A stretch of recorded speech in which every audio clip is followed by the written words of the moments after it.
우리가 지난 주간에 가장 많이 들었던 말은 그 I am 선교회라는 말일 것입니다.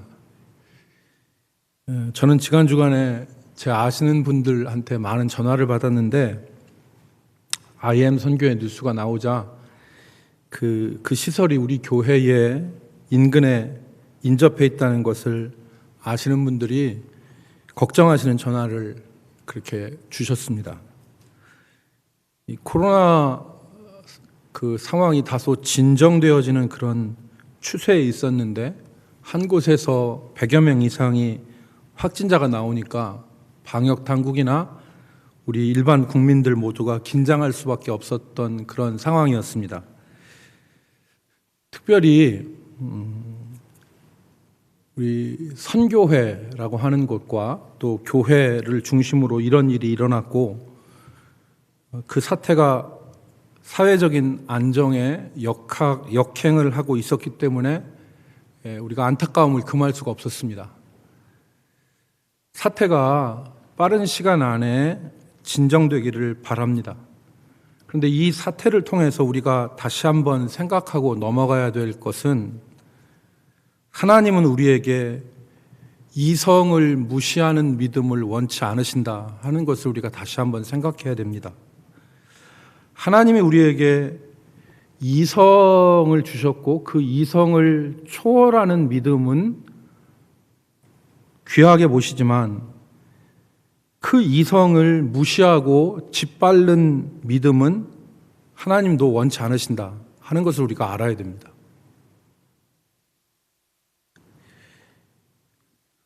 믿음의 선진들은 이성에 매여 있지 않았죠. 이성이 있었지만 이성적으로 사고했어요. 예수 믿는 사람들은 이성적으로 사고 안 하는 사람들이 아닙니다. 예수 믿는 사람들은 이성적인 사고를 하는 사람들입니다. 그럼에도 불구하고 이성을 초월하여 이성을 뛰어넘는 믿음을 가진 사람들이 예수 믿는 사람들이죠. 예수 믿는 사람들은 이성을 짓밟는 사람들이 아니에요. 예를 한 가지 들어보겠습니다. 종교개혁 시대에 우리의 믿음의 선배들이 특별히 스위스의 종교개혁자 찌빙글리라고 하는 분이 있었는데 이 찌빙글리가 흑사병이 창궐하는 상황에서 지금 코로나 같은 상황입니다. 유럽 인구의 3분의 1이 죽었습니다. 이 흑사병이 창궐하는 상황에서 흑사병에 걸린 사람들을 돌보았습니다.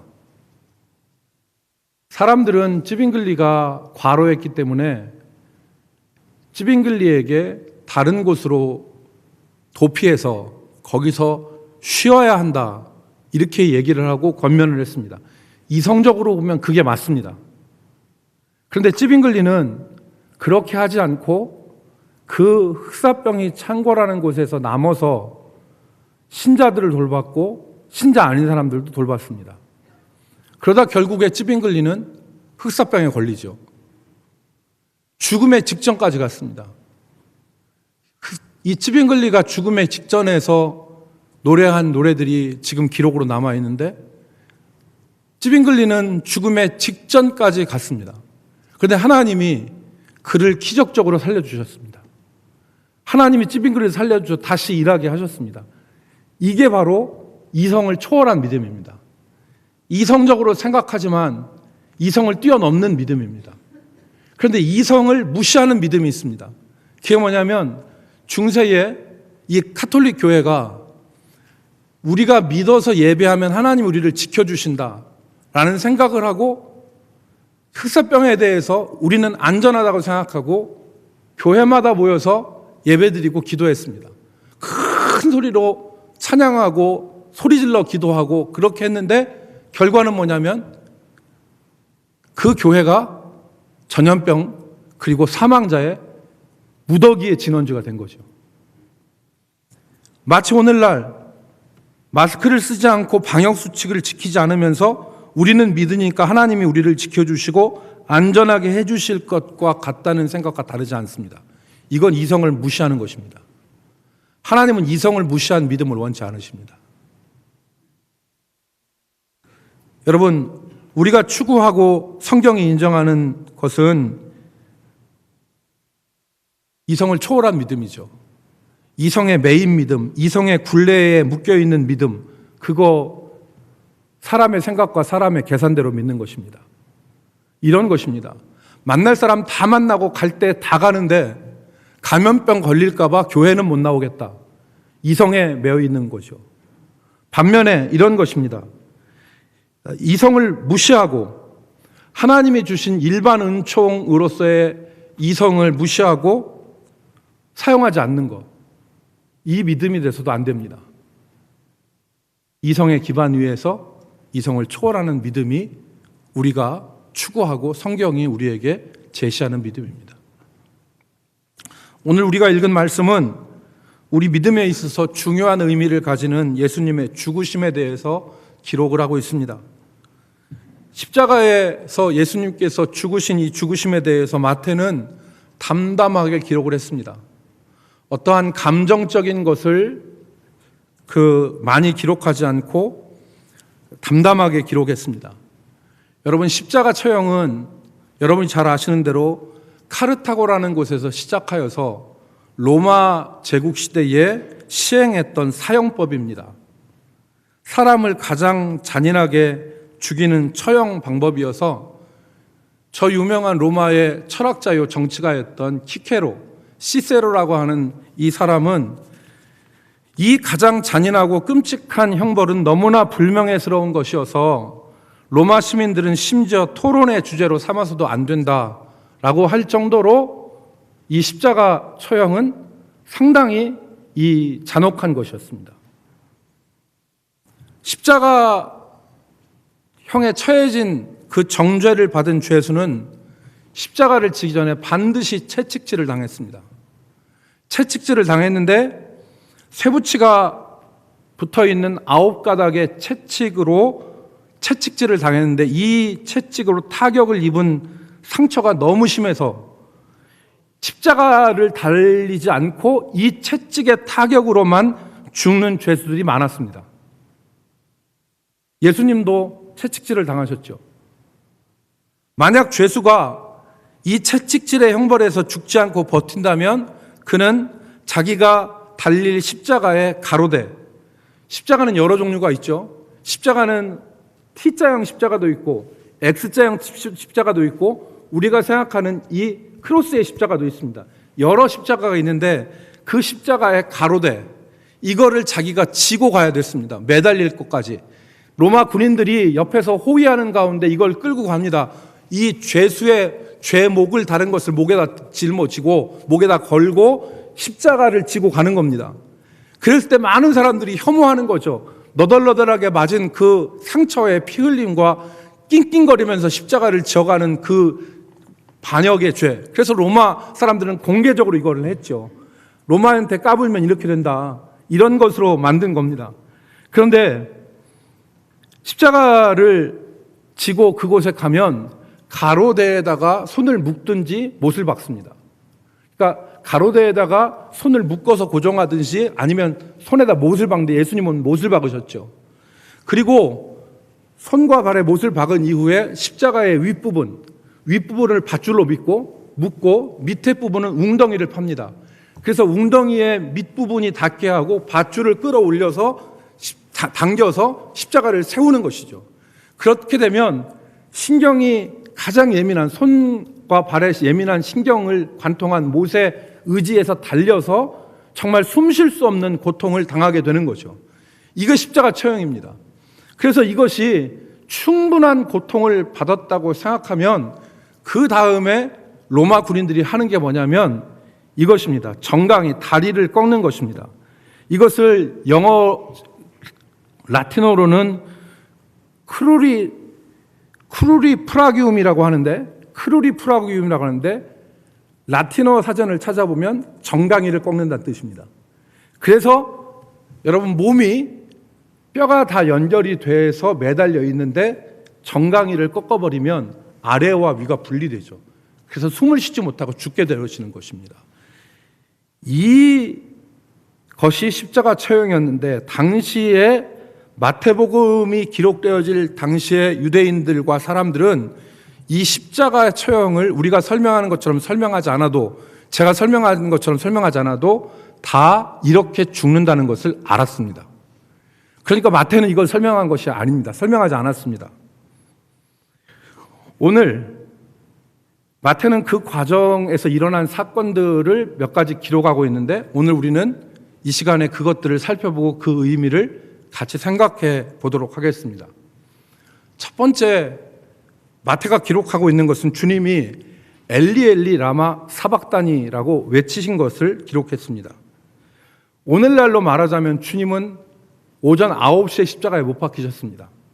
그리고 3시에 숨을 거두셨습니다. 6시간 동안 달려 있는 것이죠. 길게 버티는 사람은 이틀 정도를 버티기도 한답니다. 그런데 예수님이 아마 그 십자가를 지고 가실 수 없을 정도로 타격을 받으셨기 때문에 많이 약해지신 것 같아요. 그리고 6시간 만에 주님이 숨을 거두셨습니다. 그때 예수님이 마지막 시간에 아버지를 향하여서 엘리 엘리 라바 사박단이랬는데, 이 말은 히브리어와 아람어가 섞인 것입니다. 엘리 엘리는 나의 하나님 나의 하나님이라는 히브리어고, 라마 사박단이는 어찌하여 나를 버리시나이까라는 아람어입니다. 이 말씀을 하셨습니다. 그러니까 주님이 이 고통 가운데, 그리고 아까 제가 말씀을 안 드렸지만 십자가에서 하나 더 하는 일이 있는데, 그것이 뭐냐면 십자가에 달린 사람을 다 옷을 벗깁니다. 완전히 다 벗깁니다. 그러니까 수치와 모욕을 당하게 하는 겁니다. 그리고 그 수치와 모욕 가운데서 사람이 완전히 빨가벗겨져 있는 상태가 얼마나 부끄럽겠습니까? 그런데 거기다 고통에 신음하는 것까지 사람들한테 보여야 되니 이게 얼마나 처절한 모욕과 수치입니까? 그 상황을 주님이 당하시면서 엘리 엘리라 사막다니 하신 겁니다. 하나님 왜 나를 버리시는입니까? 주님이, 죄 없으신 주님이 이렇게 하신 것은 주님이 이미 말씀하신 것처럼 자신의 생명을 사람들의 대속 제물로 주시기 위함입니다. 인자가 온 것은 섬김을 받으려 하는 것이 아니오 오히려 섬기려 하고 자기 생명을 많은 사람들의 대속 제물로. 그러니까 그 당시 주인의 죄를 씻기 위해서 죽임을 당하고 피 흘리는 소나 양 대속 제물처럼 주님이 우리를 위해서 십자가에서 피 흘리시고 모욕을 당하신 것입니다. 그러므로 요한이 보라 세상 죄를 지고 가는 하나님의 어린 양이로다, 그렇게 말한 것입니다.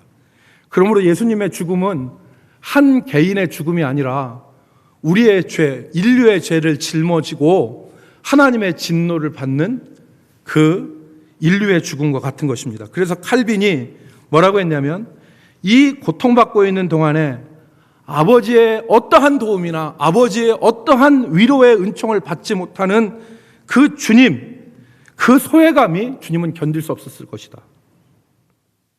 그래서 주님이 엘리 엘리 라마 사막다니 하신 것입니다. 그런데 여기서 우리가 성경을 깊이 봐야 되는 사실이 하나 있습니다. 이 엘리 엘리 라마 사박단이라는 말이 단순히 하나님의 외면과 하나님의 버림받으심에 대한 고통의 절규로만 우리가 생각할 것이 아닙니다. 이것은 버림당하심에 대한 고통의 절규이자 다른 한편으로는 그 상황 가운데서도 하나님의 보호하심을 신뢰한 믿음 고백이었다는 것을 우리는 붙잡아야 됩니다. 왜 그러느냐? 예수님이 외치신 엘리 엘리 라마 사박단이라는 말이 시편 22편 첫 소절입니다. 시편 22편 첫 소절은 이렇게 시작하시죠. 내 하나님이여 내 하나님이여 어찌 나를 버리셨나이까? 어찌 나를 멀리하여 돕지 아니하시오며 내 신음소리를 듣지 아니하시나이까? 내 하나님이여 내가 낮에도 부르짖고 밤에도 잠잠하지 아니하오나 응답하시지 아니하시나이다. 이 시편 22편은 다윗의 시인데 고통받는 의인의 이 절규입니다. 의인이 고통당하는 것을 기록을 했어요. 시편 22편 6절로 8절의 말씀에 보면 이게 주님의 모습을 그린 거라는 거 우리가 알 수 있습니다. 시편 20편 6절 말씀에 보니까 나는 벌레요 사람이 아니라 사람의 비방거리요 백성의 조롱거리니이다. 나를 보는 자는 다 나를 비웃으며 입술을 삐죽거리고 머리를 흔들며 말하되 그가 여호와께 의탁하니 구원하실 걸 그를 기뻐하시니 건지실 걸 하나이다. 하나님이 건져주실 것이다. 그러면서 머리를 흔들고 입을 삐죽거리면서 조롱하는 것입니다. 이렇게 조롱하는 의인의 고통을 기록한 이후에 시편 22편은 그것으로 끝나지 않습니다. 시편 22편 말미에 보면 하나님께서 역사하실 것을, 하나님이 일하실 것에 대한 신뢰와 믿음이 기록되어 있습니다. 시편 22편 27절, 22절과 23절 보겠습니다. 내가 주의 이름을 형제에게 선포하고 회중 가운데서 주를 찬송하리이다. 누가 하는 말입니까? 나는 벌레같이 사람들의 조롱거리가 되고 하나님께 부르짖어도 응답하지 않는 지금 그 버림당한 처지에 놓여 있는 의인이 고백하는 말입니다. 나는 그러할지라도 내 형제에게 주의 이름을 선포하며 회중 가운데서 주를 찬송하리이다. 23절 여호와를 두려워하는 너희여 그를 찬송할지어다. 야곱의 자손이여 그에게 영광을 돌릴지어다. 너희 이스라엘 모든 자손이여 그를 경외할지어다. 하나님에 대한 신실한 태도를 말했습니다. 그리고 27절과 28절 말씀에 보면 하나님의 일하심을 바라보고 있죠. 27절 땅의 모든 끝이 여호와를 기억하고 돌아오며 모든 나라의 모든 족속이 주의 앞에 예배하리니 나라는 여호와의 것이요 여호와는 모든 나라의 주제이심이로다 그랬습니다. 하나님이 일하실 것, 땅끝이 돌아오고 모든 민족이 돌아올 것을 확신하는 것으로 시편 22편을 끝내고 있습니다. 그러니까 여러분 학자들이 이 마태복음 27장에 있는 엘리 라마 사막다니를 주석할 때 시편 22편 예수님이 첫 구절로 시작하시지만 그래서 자신의 버림당하심과 하나님의 외면하심, 고통을 얘기하고 있지만 히브리 사람들이 어지간하면 외우는 시편, 주님은 그 시편 22편을 암송하셨을 것이다. 주님은 그 시편 전체를 되뇌이면서 자신의 버림당함도 고백했지만 하나님이 일하실 것과 하나님에 대한 여전한 신뢰를 고백했을 것이라고 주석하는 것입니다. 사랑하는 성도 여러분, 주님이 우리를 버리지 않으십니다.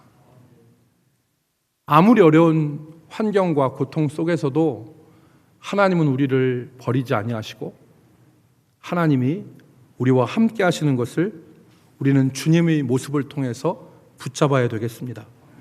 고난당할 때 이제 다 끝났어. 우리는 망한 거야. 하나님은 왜 우리를 버리시나? 하나님은 나를 왜 안도해 주시나? 하나님이 이러실 수 있는가? 라고 절망할 것이 아닙니다. 2차 세계대전 때 유대인들을 수용한 아우슈비츠라고 하는 포로 수용소가 있었습니다.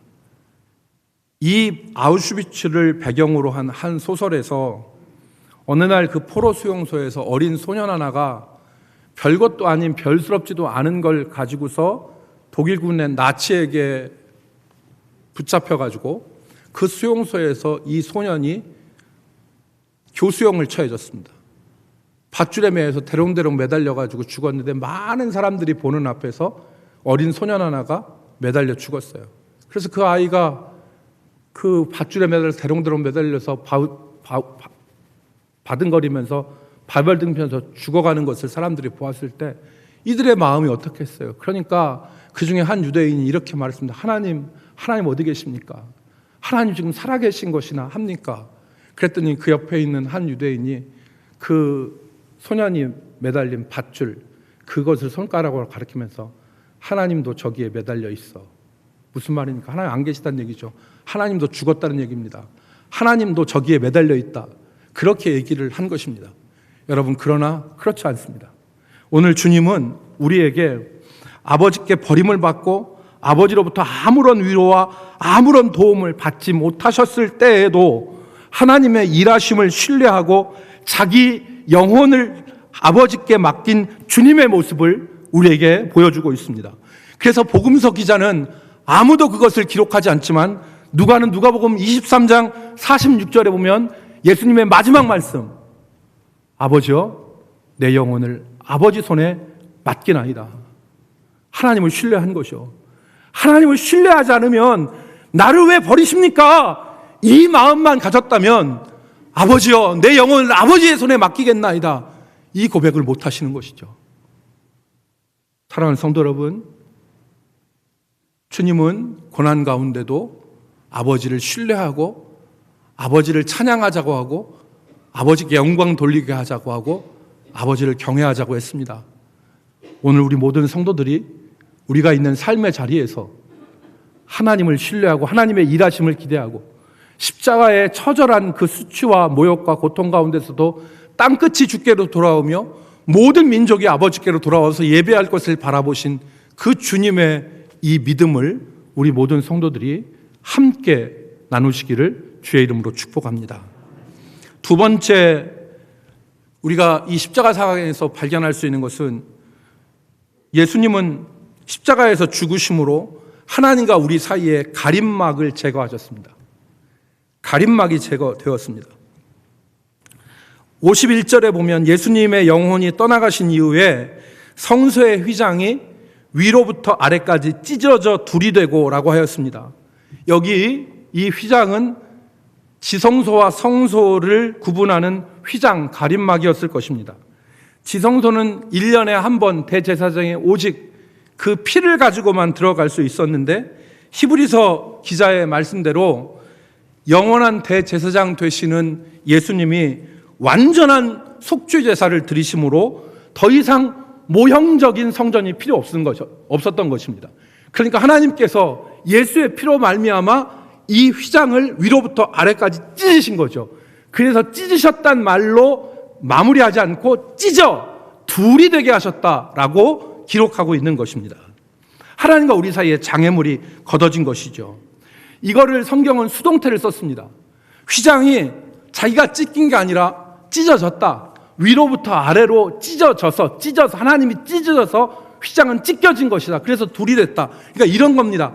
이 정도로 찢긴 게 아니라 이렇게 된 거죠. 찢어져서 둘이 됐다. 찢어서 둘이 됐다.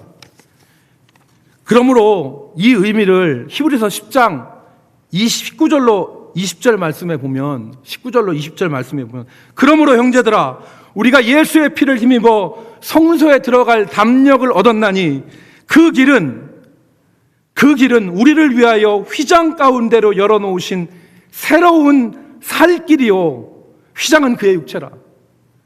여러분 하나님께로 가는 길이 열렸다는 겁니다. 그런데 그 길은 두 가지 의미가 있는데 하나는 새로운 길이라는 겁니다. 인간의 종교와 인간의 방법 같은 것으로 이전 것으로는 그것과는 다른 새로운 길이고 그 길은 살 길, 생명의 길이라는 것입니다. 이 길을 주님이 십자가에서 열어놓으신 것입니다. 사랑하는 성도 여러분, 만약에 지금 하나님께 나아가는 길에 있어서 하나님과 나 사이에 지금 가림막이 있다면 우리는 기도해야 됩니다. 주여 그것을 위로부터 아래로 찢어 주셔서 하나님과 나 사이에 살 길이 생명의 길이 열리게 하여 주시옵소서. 우리 마음속에 시온의 대로가 열리게 하여 주시옵소서. 이렇게 기도해야 됩니다. 주님이 이미 십자가에서 휘장을 찢으셔서 새롭고 살 길을 열어놓으셨는데 하나님과 나 사이에 지금 가림막이 있어도 되겠습니까?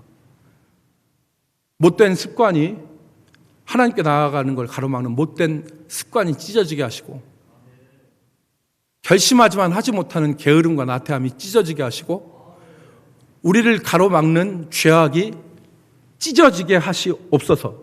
우리가 하나님 앞에 그렇게 기도해야 됩니다. 내가 기도하고 하나님이 찢으시는 역사가 있어야 됩니다.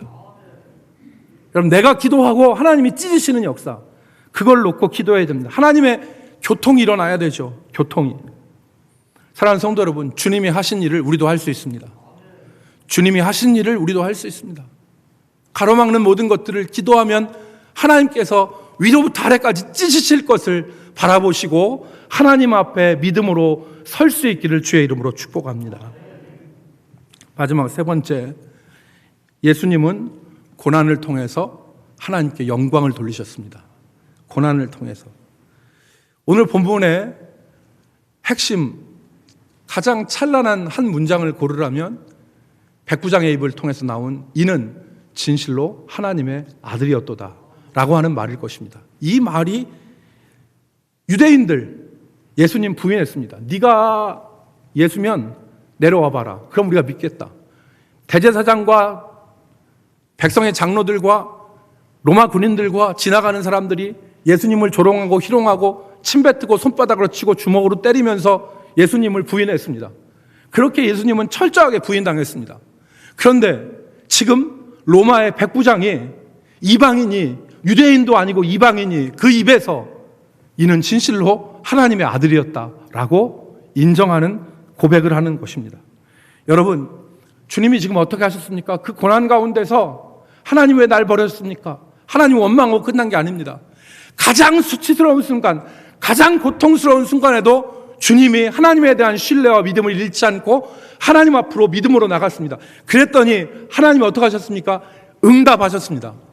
어떻게 응답하셨습니까? 그 응답 우리는 뭘로 알 수 있습니까?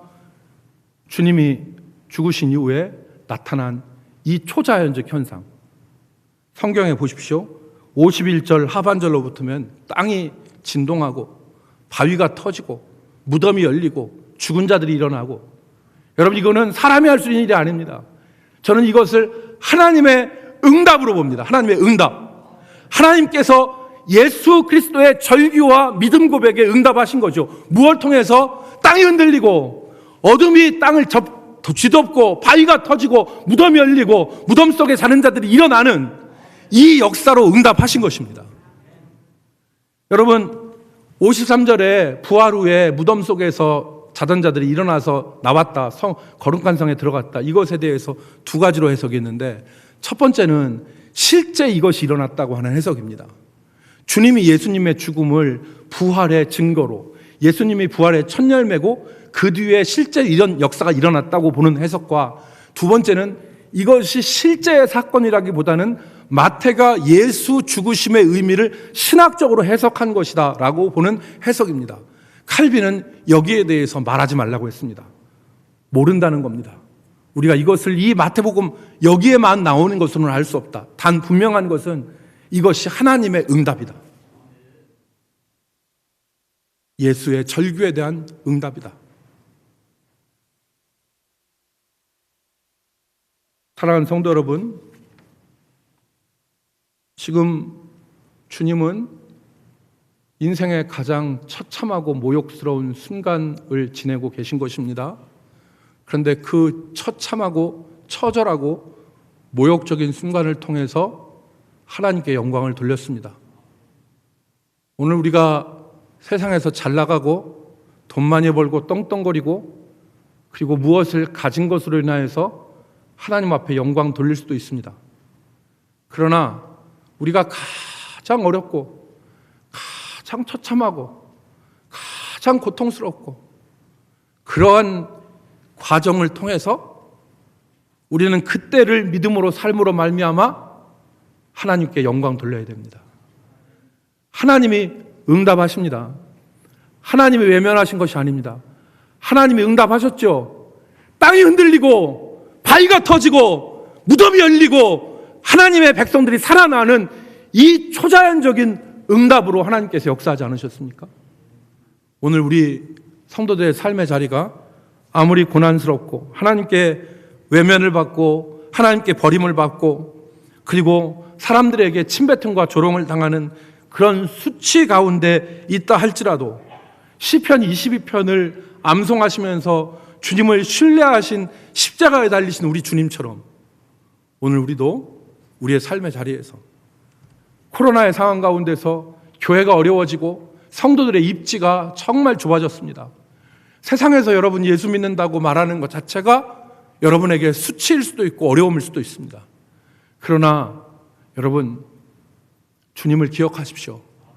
주님을 기억하시고 이 주님께서 다 빨가벗겨지고 그리고 고통이 밀려와서 정말 어찌할 수 없는 그런 상황 가운데서도 하나님을 신뢰하고 믿음으로 아버지 하실 일들을 바라보면서 주님을 불렀던 그 부름, 그것이 우리의 입술에서 터져나오고 우리의 삶 가운데서 이루어질 수 있는 귀한 은혜를 우리 모두가 나누기를 주의 이름으로 축복합니다.